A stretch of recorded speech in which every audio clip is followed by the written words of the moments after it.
বন্ধু, দেখো কত সুন্দর। দেখো শিলিগুড়ি থেকে দার্জিলিংয়ে যাওয়ার পথে দেখো ব্রিজটা, দেখো কত সুন্দর লাগছে। দেখো দেখো ঝর্ণা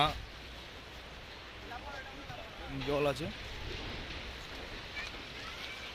দেখো এখন মোটামুটি নদীর জল প্রায় শুকানো অবস্থায় রয়েছে। ঝর্ণা বলতে জল দেখো, দেখো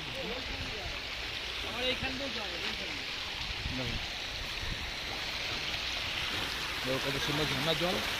দেখো ব্রিজে গেলে কত সুন্দর ভিউ।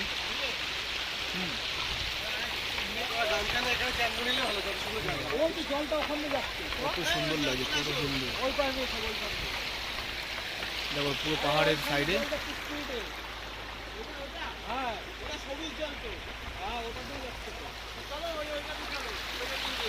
দেখো